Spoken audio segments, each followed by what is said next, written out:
Dr. Liam Fox.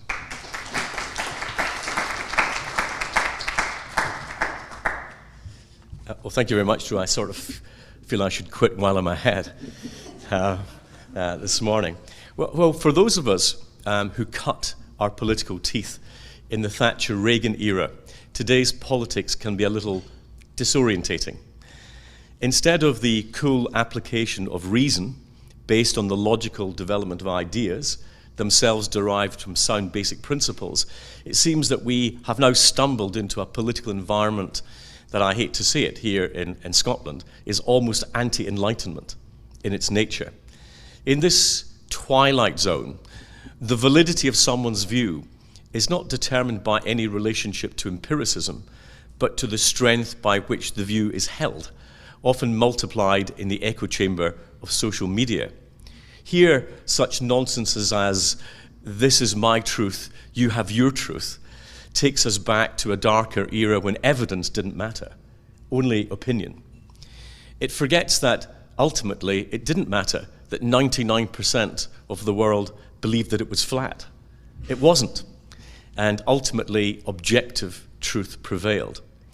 Now, in our current political discourse, the so-called progressives, in a truly Orwellian linguistic twist, want us to regress to the failed collectivist policies of the past, or worse, to a so-called degrowth agenda, rolling back the economic achievements that helped us take billions out of poverty in only one generation, one of the greatest achievements in human history. And on the other side of our politics, what's become known as populism has a tendency to simply substitute focus groups for first principles and swap prejudice for evidence-based policy. And it can allow empiricism to become the prisoner of instinct and political coherence, to become a victim of short-termism. In a rational world, facts matter, evidence matters, clarity matters. So let me just begin by being clear about where my own starting point is in terms of the climate debate. In his very excellent book, Paleoclimate, I hope some of you have read it, Michael Bender points out that in the history of our planet there have been numerous times when we had big swings in climate. We've had multiple periods when the Earth was glaciated to the equator, lasting millions of years, and others when it was so warm that dinosaurs lived in Antarctica. He set out the 4 factors that have caused these climate modifications: changes in atmospheric greenhouse gas concentrations, changes in the amount of the sun's radiations reflected directly back to space, changes in the positions of the continents that guide winds and ocean currents, and changes in the brightness of the sun itself. Now, I think it's very difficult to come to any other conclusion than that the global warming and climate change, with all their unpredictable consequences, are real, and that they're likely to be due to changes in greenhouse gas concentrations today. If you accept that, then the question becomes, how should we best respond to this literally vital challenge? And I believe that we need to look to our own experiences from the past to determine our direction, and to look to our own technological capabilities to provide a roadmap for the future. Just remember recently, in the pandemic, it wasn't the socialist or totalitarian states that produced the vaccines, or more recently, the medicines that offer us the best way out of this global tragedy. And rather than being the enemy of government strategies, it was the Oxford AstraZenecas and the Pfizers and the Johnson & Johnsons utilizing their private sector experience, flexibility, and financial independence that helped governments achieve their public policy aims. In Britain, a constructive relationship between government academic innovation and the power of the private sector pharmaceutical industry enabled us to take an early lead in global vaccine policy. So our choice will be between the degrowth agenda of the left, constantly telling us what must be forbidden in our private and public lives, or one of innovation, creativity, and technological advance. That is the choice.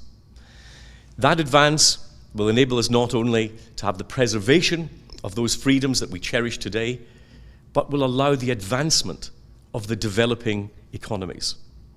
It's an agenda that will allow people to share in the prosperity, health, and freedom worldwide that we all too often take for granted. The degrowth agenda threatens to stifle economic development and fails to recognize why we have achieved the public health and environmental objectives of the past. The development of technology that produced cleaner energy sources enabled us to move away from the use of coal, with important consequences for the quality of our air and a huge reduction in respiratory diseases. 100 years ago, cities like London or Glasgow, which was at that time the second city of empire, could hardly have conceived of the lack of smog that we take for granted today. The hospital just around the corner where I trained as a doctor has fundamentally different patient populations as a result of these trends. The clean water that came to Glasgow as a consequence of sublime engineering capabilities, and the development of sanitation which spread through the whole world, did not occur by accident. It is also, sadly, no coincidence that while the incidence of waterborne diseases have plummeted in countries such as our own, over 500,000 children under the age of 5 died last year as a result of waterborne diseases in developing countries. A true scandal for our time. Degrowth of the richest economies will do nothing to help fund crucial development for some of the world's poorest people. And that is a fact that we need to announce loudly and clearly to those on the left of our politics. Because the instincts of socialists will always be to tell us what we cannot do, and the issue of climate change will be used ruthlessly to set a political agenda in their own image if we allow that to happen. Instead, we need to use the power of the free market to find ways of ensuring that progress continues, including for the world's poorest, in a way that is consistent with the need to deal with what scientific evidence tells us is an existential threat.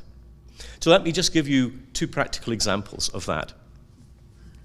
One of the environmental issues that makes me most angry, as my wife will attest, is the way in which we are polluting our oceans in the most disgraceful ways. In the years between 2000 and 2010, human beings made more plastic than all the plastic that had been created up to that point in history. Estimates suggest that there are now between 15 and 50 trillion pieces of plastic in what were once pristine oceans. Now, the knee-jerk reaction is to ban the sale and use of plastics, which, although it is potentially a weapon in our armory, can only ever be a partial solution to the problem. What we need to do is to harness scientific ingenuity to ensure that we can develop environmentally friendly alternatives. Only this can help guarantee that we get buy-in from the public and consumers to achieve the ends that we actually all want to see. It can never simply be achieved by state diktat, but by the encouragement and the innovation and creativity that powers our technological progress and which can be supercharged by the financial incentives for the private sector. It's not a substitute. When it comes to the broader arguments around climate change, it's clear that we need to develop a decarbonization agenda that is affordable, sustainable, and which commands public support, at least in the Western democracies where such things actually matter. And there are tough policy questions that we have to answer that go well beyond the well-meaning aspirations and magically delivered end dates for the process. What is our actual starting point on the journey to decarbonization? What is our current energy pattern, and how much change will be needed? How realistic is our timescale for net zero? How much capital will the decarbonization agenda require? Where will it come from? And when? What will the role be for new technologies in this process? How do we avoid creating the risk of energy poverty amongst our people on that journey? What is the wider international geopolitical context of the debate? How do we avoid becoming dependent on potentially hostile states for our energy supplies during our transition to this brave new world? These questions and more need urgent and detailed answers, not vague generalizations. Simply wishing to arrive at a particular destination is no substitute for a detailed roadmap of how to actually get there. We need to use some of our emerging technologies and some of those not yet invented to reach our climate change targets, while at the same time maintaining the necessary political public support.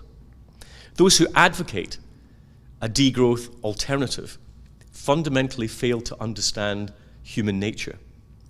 Now, we've all seen the academic work that looks at how people's attitudes towards environmental issues changes depending on their disposable income.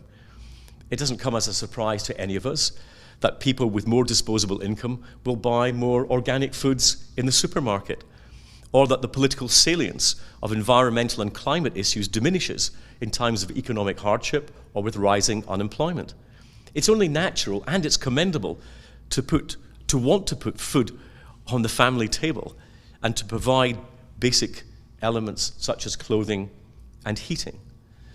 And it's not only irritating, but politically naive at best to hear an often metropolitan elite telling those less wealthy than themselves what they ought to be giving up. Our best way forward is to invest in proven technologies, encourage those in their infancy, and continue to innovate to produce those capabilities that will in the future enable us to ensure that development, prosperity, and sound environmental stewardship can safely coexist. In the nuclear arena, the twin pressures of carbon mitigation and long-term rising global energy demand necessitate broad and significant developments of nuclear energy worldwide. Between the years 2000 and 2050, it's estimated that 3 billion more people will move to cities. In a world nearing 10 billion people, more than 6 billion will live in urban areas, according to the United Nations. It is inconceivable that this massive scale of urbanization, with more and more electric cars and buses, demands for clean water and high-rise apartments and tower blocks, could be met without a significant contribution from nuclear power. And the advances in SMR, small modular reactor technology, should be a green light for governments, regulators, and investors worldwide to rapidly expand the sector. And I think you will hear announcements tomorrow in the United Kingdom in that direction. Emerging technologies, including those under development in this country, to dramatically cut emissions, even from the cleanest fossil fuels, should be given every help and encouragement, because they will help us to transition to a decarbonized world while minimizing social or political dislocation. And finally, the promising trends in areas such as hydrogen power need to forge ahead at full speed alongside the supporting capabilities in transport and safe storage, where again in the UK, research is already well advanced. All these pathways to a secure decarbonised future will need to come from the incubator of the world's most developed nations. They have the skills, the innovation, and the financial capability to produce these results. And as I said, this is no accident of history. The free market incentives, the lack of state interference, and the innovative culture that all of these help nurture is the best hope that we have of reaching our climate change goals without reducing living standards in the developed world or holding back the fully justified hope of developed in some of the world's poorest nations. Going backwards or slowing down our economic advantage and technological prowess is not the answer to the challenge of climate change. In fact, it will be a huge impediment.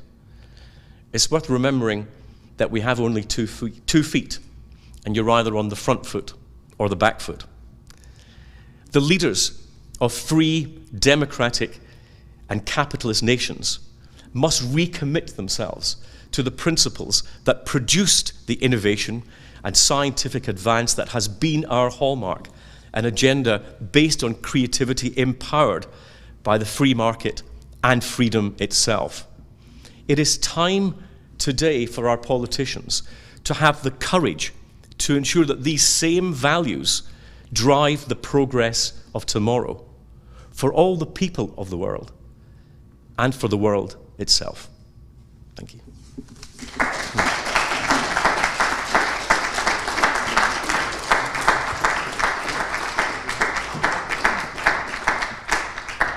Well, so I'm standing here to first say thank you, but consider this a standing ovation. That was just perfect.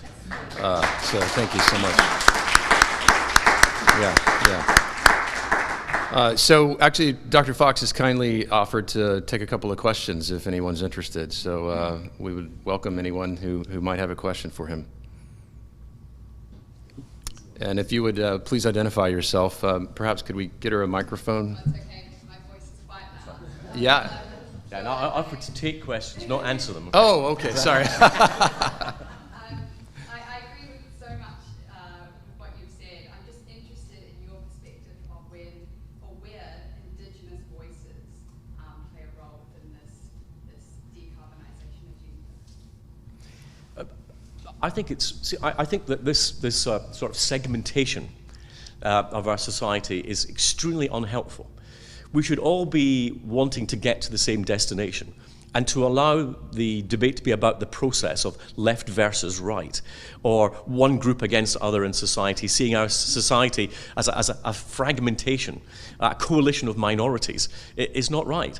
I want people from every background and every walk of life to recognize not that this is an ideological crusade, but in practical terms, this is how you get to the results.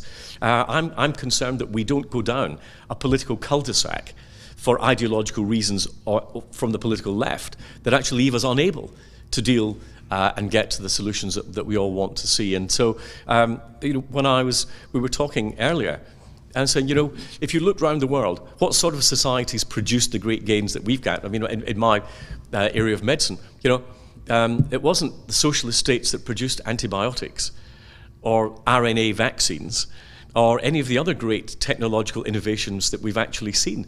They came from the innovative culture that is created in free and free market societies.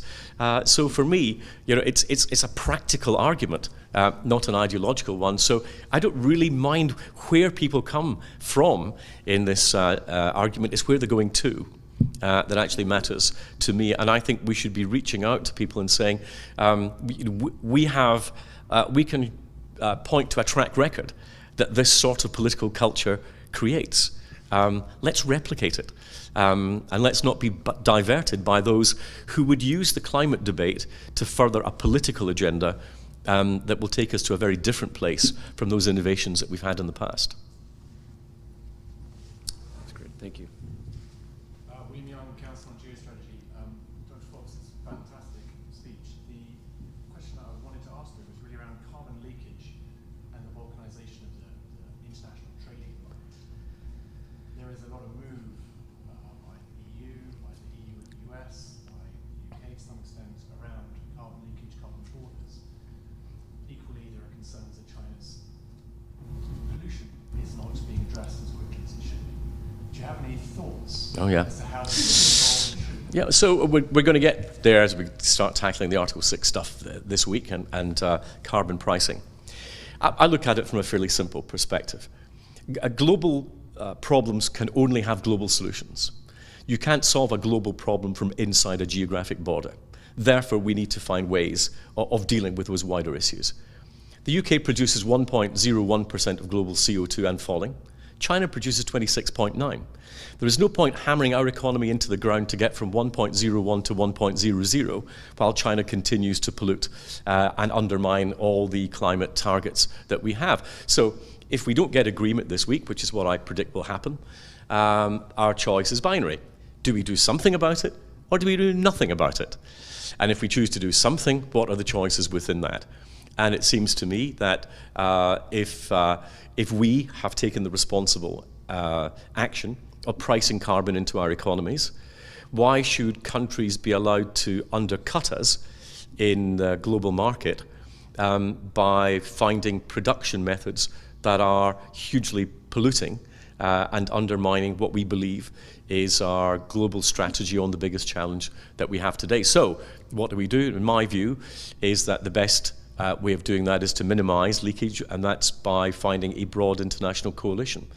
If we want to introduce a carbon border tax, or actually a carbon border tariff, as it's much better described, then I think to make it effective, you're going to have the United States, the European Union, the United Kingdom, and Japan all as part of that, because that makes a big enough proportion of China's export market to make a carbon border tariff actually work. A breakup in that coalition will lead not only to leakage, but will lead to a failure to achieve our carbon targets. It's going to be a real test of political will, and that test is probably 4 or 5 days away. Yeah, thank you for your question. I would just encourage you also, we have a panel this afternoon also discussing this, so would love to have some further discussion on that topic.